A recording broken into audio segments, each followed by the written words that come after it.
O título da mensagem de hoje é Bênçãos da Perseverança. Nós vamos aprender muito com Deus aqui hoje. Diz assim, 2 Pedro 1,10: Portanto, irmãos, procurai fazer cada vez mais firme a vossa vocação e eleição, porque fazendo isto, nunca, jamais tropeçareis. Diga amém? Repita comigo, portanto, irmãos, procurai fazer cada vez mais firme vossa vocação e eleição, porque fazendo assim, nunca, jamais tropeçareis. Você concorda comigo que tem muita gente que está tropeçando na vida? Muitos. E essa palavra é para quem crê em Deus. Gente que está no altar, gente que está no louvor, gente que está no meio dos obreiros, dos que fazem a obra, gente sentada no banco, em todos os lugares, em todos os níveis do povo que se diz o povo de Deus, há pessoas que estão tropeçando. E por quê? Porque elas não são firmes. Porque o texto já dizia de uma forma clara: se você for firme, faça cada vez mais firme sua vocação e eleição. Porque se você for firme, você jamais vai tropeçar. E há pessoas que a firmeza dela, a constância dela na presença de Deus, depende do momento em que ela está vivendo. Existem dois grupos. Existe aquele grupo em que quando a luta se aproxima, as dificuldades vêm, ela é firme. Ela ora, faz campanha, faz corrente, vem na igreja, busca a Deus, jejua, consagra. Ela é uma bênção. Mas a coisa melhora, ela relaxa. Ela não foi firme. Existe o outro grupo, que é aquele grupo que quando tudo está bem, ela relaxa. Está tudo bem, está tudo tranquilo, ela relaxa. Já tem o outro grupo, que quando a luta vem, ela se desanima. Ela se descai, fica mole, não ora, não jejua, não busca a Deus. E ela até diz assim, é porque Deus não gosta de mim. Mas ela só tropeça na vida porque não é firme. Nós vamos estudar a história de um homem que foi firme, que resolveu ser firme, e ele teve sucesso e vitória para contar a vida inteira, tanto nos momentos de ascensão, quanto nos momentos de esquecimento. O que nós vamos aprender, e a história que nós vamos ouvir hoje da Bíblia, é para que você entenda, eu preciso ser firme, porque se eu for firme, eu posso até por um breve momento ser esquecido ou parecer que Deus não está me olhando ou vendo o que estou passando. Mas quem é firme não tropeça. Daniel, capítulo de número 1, é o texto que eu quero que você abra. Daniel, capítulo 1. Vamos ver um pouco da história do Daniel, que foi firme, permaneceu firme e continuou firme. E sendo firme, não tropeçou. Deus o abençoou.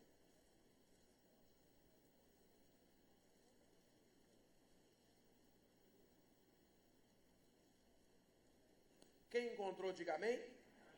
Daniel, capítulo 1.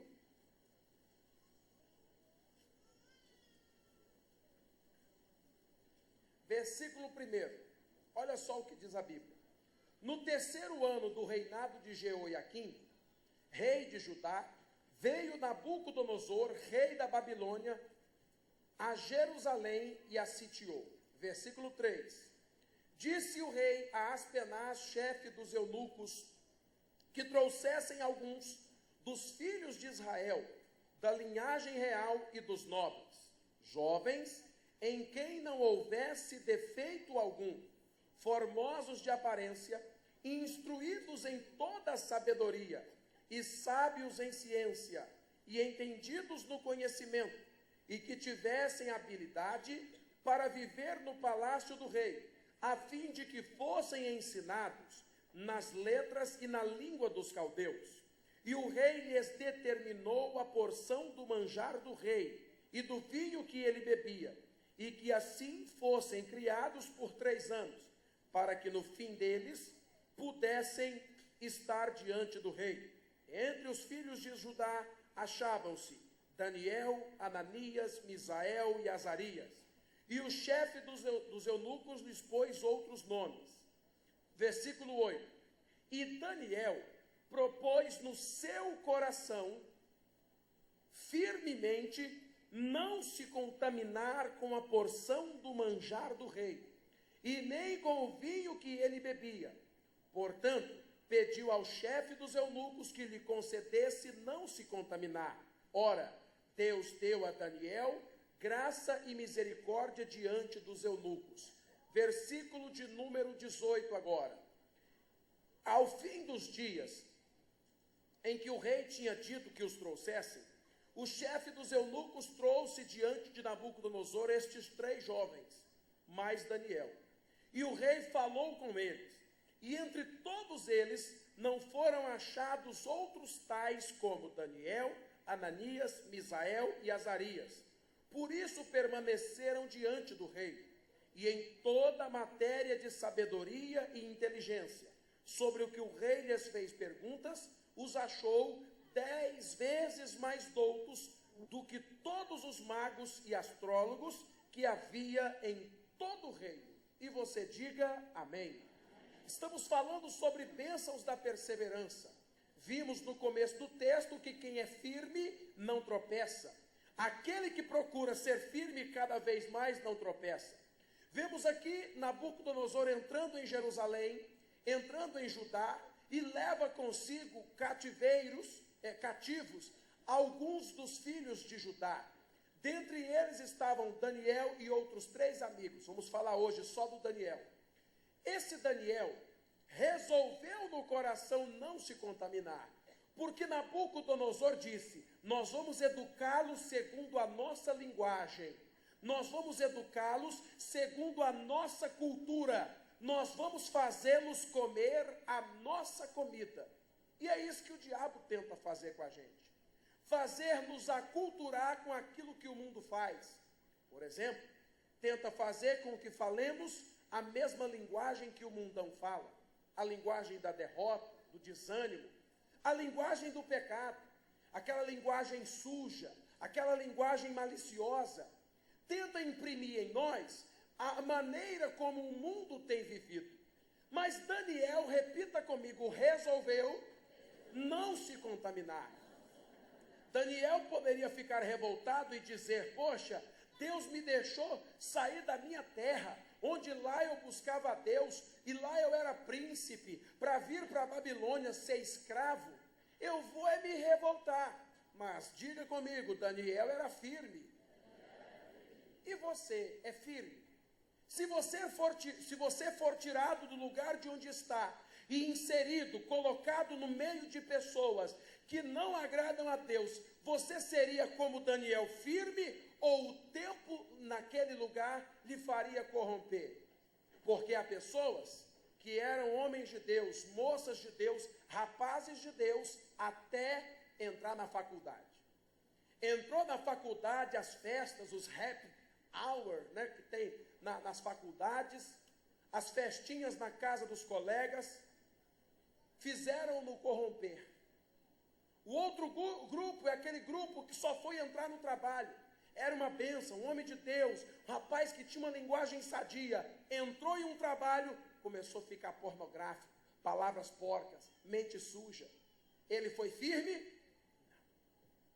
E a única maneira de não tropeçar é sendo firme naquilo que eu decidi.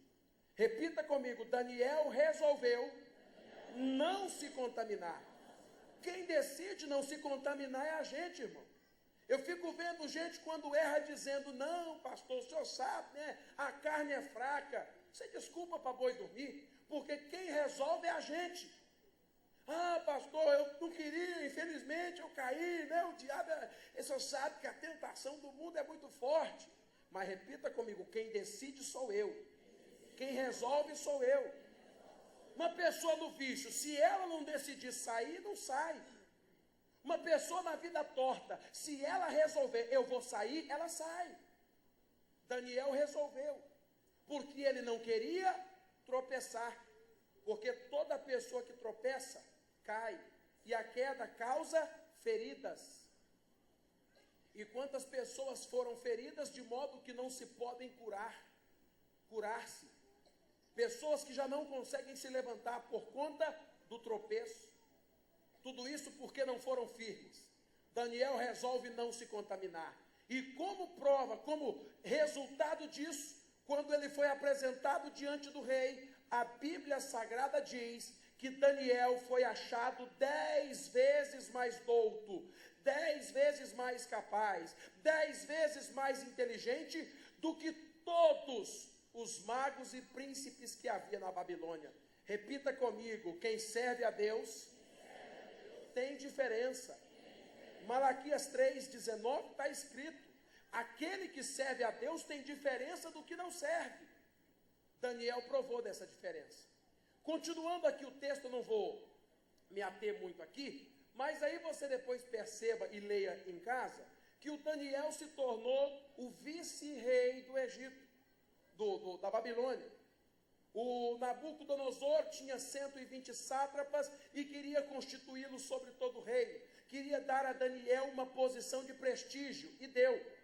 E o Daniel cresceu e foi lá em cima, tornando-se alguém de muito poder e muita influência. Mas Daniel cai no esquecimento. Nabucodonosor morre. E você sabe que quando muda-se um governo, automaticamente todos os secretários são trocados, porque cada um vai colocar alguém da sua confiança. Quando o rei Nabucodonosor morre, o rei Belsazar, filho do Nabucodonosor, assume o reinado. Quando ele assume o reinado, o Daniel é jogado para escanteio. Ninguém mais sabia do Daniel. E aí acontece uma tragédia. O Belsazar está dando uma festa para os seus grandes, para os seus reis, para os seus secretários e governadores, e de repente ele resolve beber nas taças de ouro que foram trazidas pelo pai dele, Nabucodonosor, de Jerusalém para a Babilônia. E na festa, bebendo e se divertindo, de repente aparece uma mão, só a mão, escrevendo algo na parede. Naquele momento, todos ficaram com medo. É o que diz aqui o capítulo 5. Vamos lá?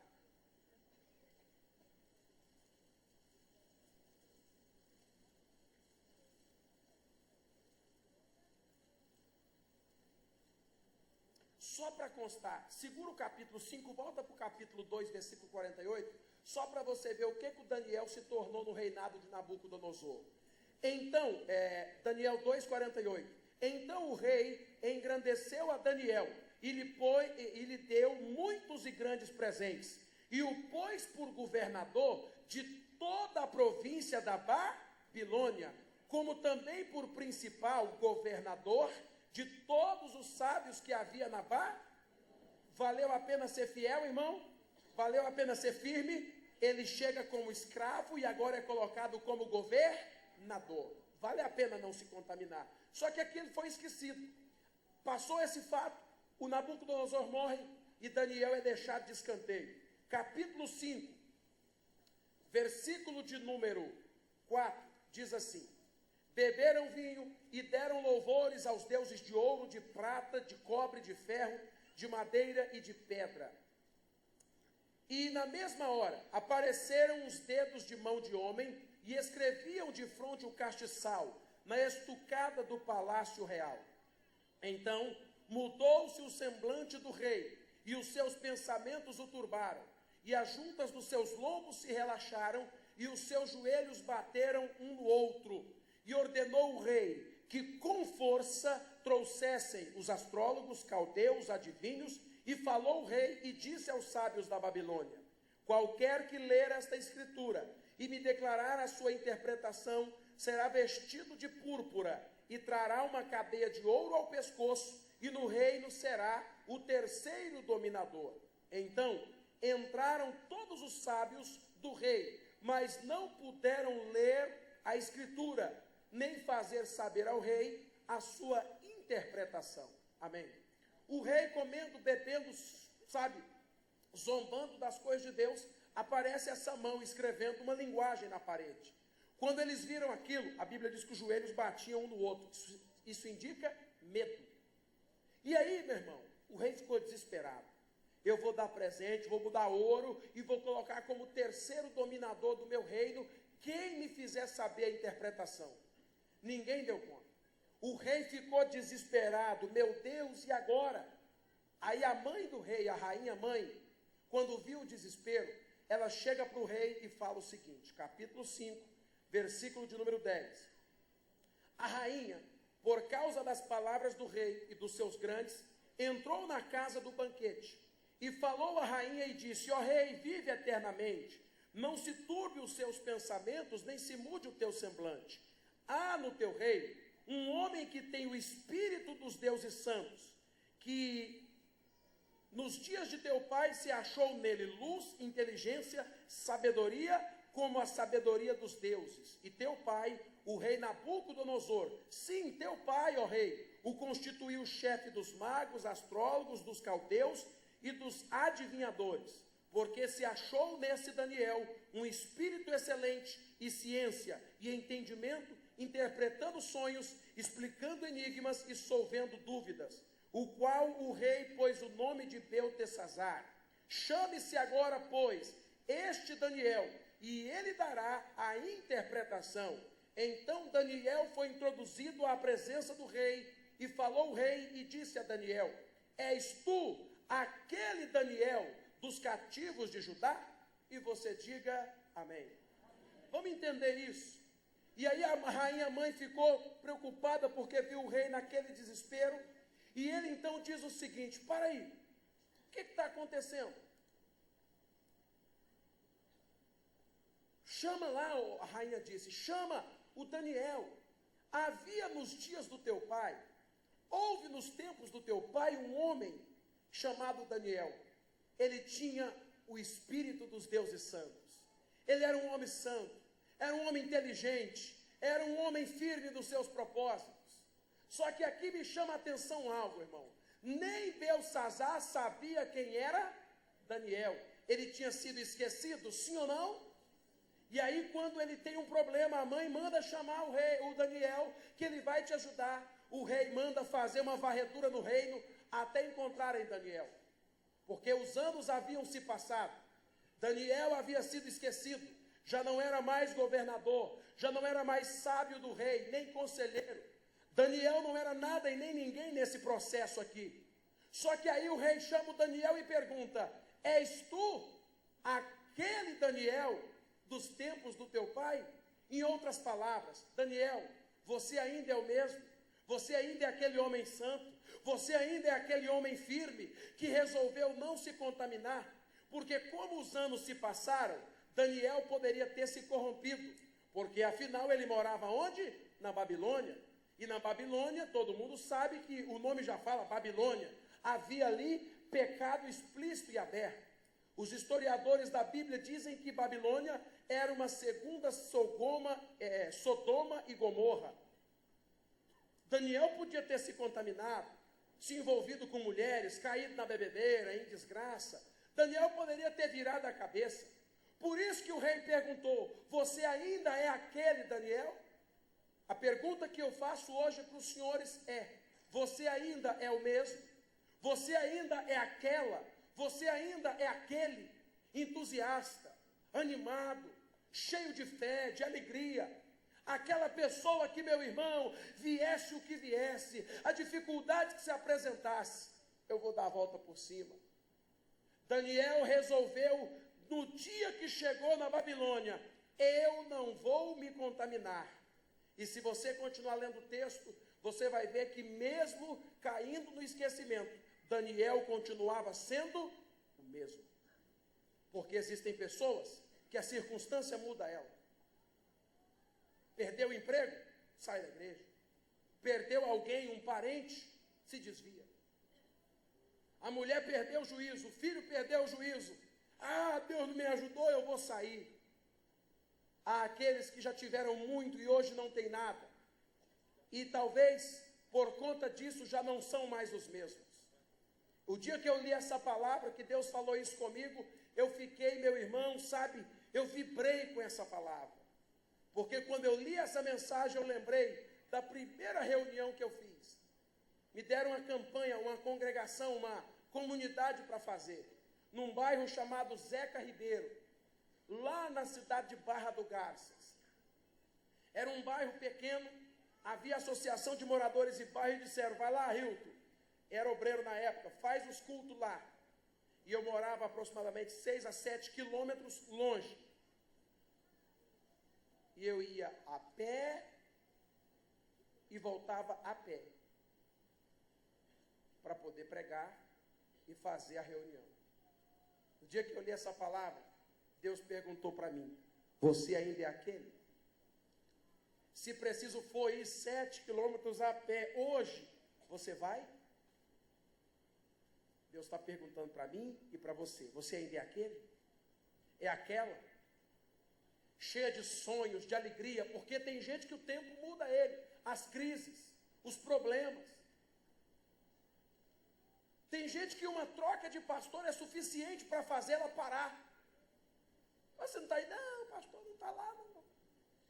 Uma coisa que é pastor que salva, meu irmão. Se o pastor não cuidar, até ele vai para o inferno, se ele não cuidar da vida espiritual dele. És tu aquele? Quando eu li essa palavra, eu lembrei também de quando chegamos na igreja, que quem começava a reunião era uma obreira que o pastor tinha na época, e a irmãzinha cantava nada, irmão, pensa numa irmãzinha que cantava feio. Ela chegava lá e boa noite, irmã, vamos começar, o nosso culto fica de pé, oravam 15 minutos, meu Deus, em nome de Jesus, manda fogo, fogo, fogo, está todo mundo queimado já, e ela, fogo, fogo.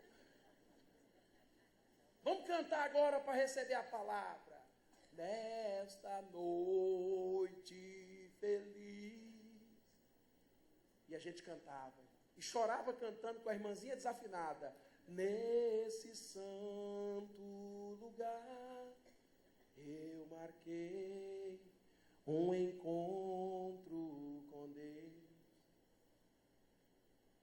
Você cantava, chorava. Hoje a igreja tem banda, tem inteira, tem teclado, tem baixo, tem alto, tem tudo. Não gosto muito de louvor. Eu fico lá fora, espero acabar. És tu aquele? És tu aquela? Obreiro. Ontem eu não tive a oportunidade de fazer a reunião com os obreiros. Cara, quando foi aprovado obreiro, eu, antes de vir aqui fazer essas reuniões com vocês, eu levantei um grupo de uns 20 obreiros lá em Tangará da Serra. Meu irmão, quando eu falei para uma obreira, falei, irmã, a senhora está aprovada, porque faz uma entrevista, baseado na entrevista, você levanta ou não o obreiro. Fiz a entrevista, quando eu falei para uma senhora, a senhora está aprovada. A mulher dobrou o joelho no escritório e começou a chorar. Às vezes aconteceu assim mesmo com alguns obreiros. O tempo passou e já não é mais aquele. Já não chora mais. Já não chega mais na hora. Já não quer fazer mais nada. Mesma coisa o louvor. O dia, lembra da primeira reunião que você tocou aqui, que o pastor falou, toca, irmão. Meu Deus, é bateria. Teclado, vou cantar aqui, Jesus. Dava até um frio na barriga, chegava meia hora antes. Meu Deus, me abençoe, me prepara, Jesus, não deixa eu vacilar aqui quando eu cantar, não deixa eu desafinar. Poderoso de hoje.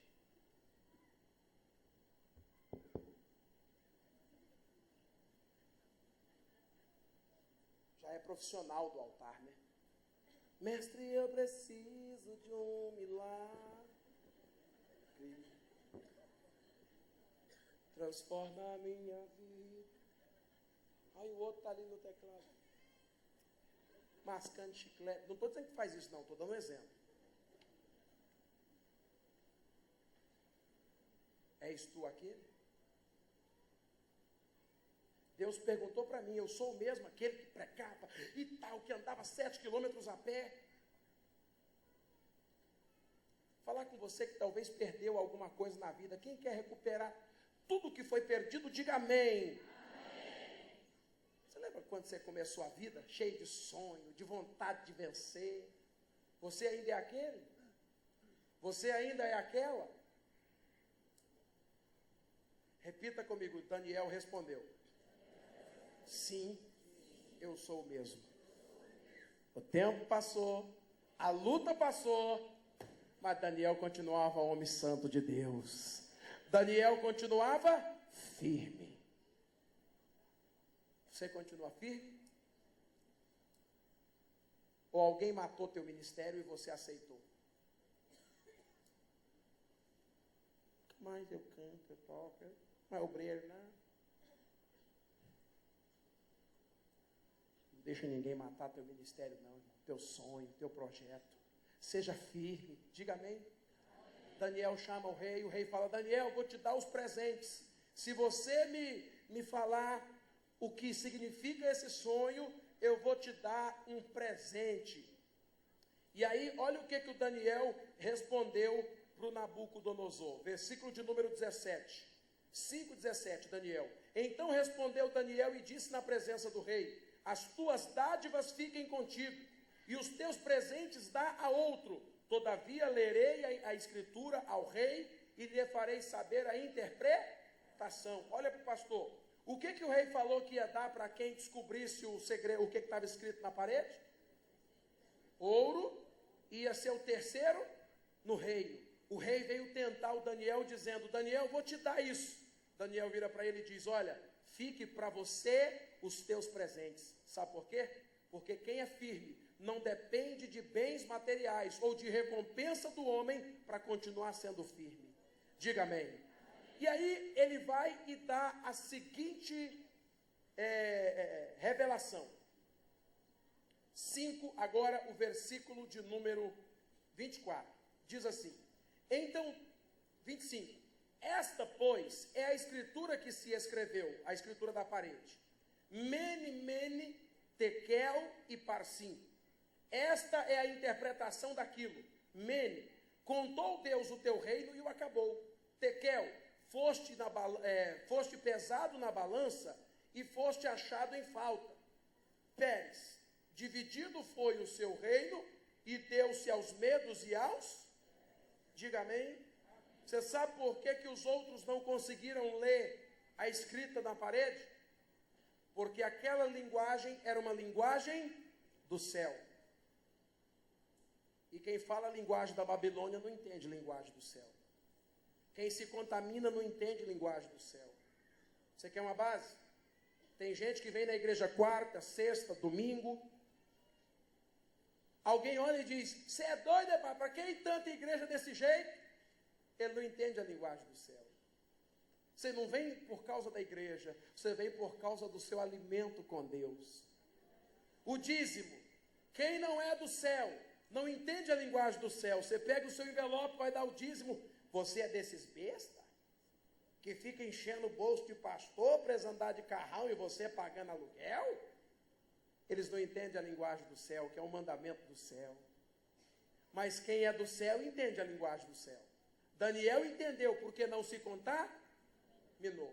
Versículo 29. Mandou então Belsassar, o rei, que vestissem Daniel de púrpura e que lhe pusessem uma cadeia de ouro ao pescoço e proclamassem a respeito dele que haveria de ser o terceiro dominador do reino. Amém? Repita comigo, o que Deus tem para mim é meu e acabou. Daniel recusou ser o terceiro e os presentes do rei. Sim ou não? Mas aquilo era plano de Deus. Deus é que tinha para ele aquilo. E aquilo que é para mim, ninguém toma. Ô pastor, aquele emprego era para mim, não era. Se fosse, você estava lá. Ô pastor, era eu que era para estar cantando, não era. Se fosse, você estava lá. Aquilo que Deus tem para mim é meu. E ninguém toma, tira. Era para o Daniel ser o terceiro no reino. Porque quem é firme Ninguém consegue tomar dele aquilo que Deus tem preparado para ele. Mas tem que ser firme. Só que quando Daniel recebe a bênção de Deus, olha o que acontece.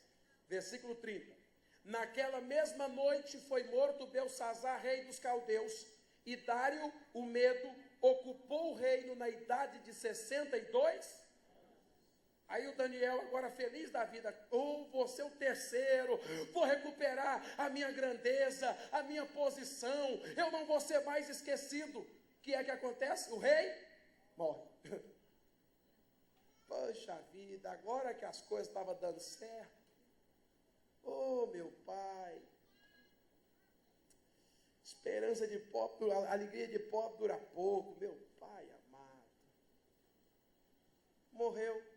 E quando troca um rei, um prefeito, um governador, o que ele faz com os secretários, os que eram do outro reino, do rei que morreu? O que ele faz? Troca tudo.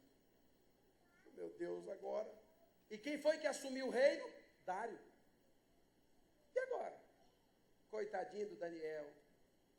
Foi fiel a Deus e na hora de gozar do fruto da vitória, da fidelidade, o homem morre. Se é nos dias de hoje, e é alguns crentes aí, alguns pastores, meu irmão, alguém podia olhar e dizer, Deus está me revelando que é macumba, Daniel. É macumba. Daniel, é coisa feita, porque não pode, está tudo dando errado. Mas olha só o que a Bíblia diz aqui, no capítulo 6, versículo 28. A respeito do próprio Daniel, e já vamos preparar para a ceia.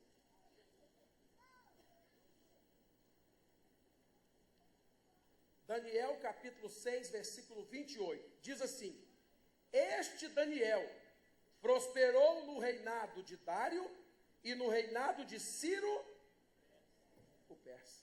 Diga amém? Amém. Meu irmão, quem é firme prospera em todo tempo. O outro morreu, mas o Daniel tinha algo que os outros não tinham, que era a bênção de Deus a favor dele. Quem é firme, meu irmão, prospera no reinado de Nabucodonosor, no reinado de Belsazzar, no reinado de Dário, no reinado de Ciro. O que é de Deus, o que é firme, não tropeça. Diga amém. Amém. Se você tem tropeçado, hoje é dia de dizer, Senhor, eu vou voltar a ser firme. Daniel passou por 4 reis, Nabucodonosor, Belsazzar, Dário, e passou pelo reinado do Ciro. 4, sendo o mesmo. Que as situações não mudem você, que as lutas não lhe mudem, e que você permaneça o mesmo. Diga amém.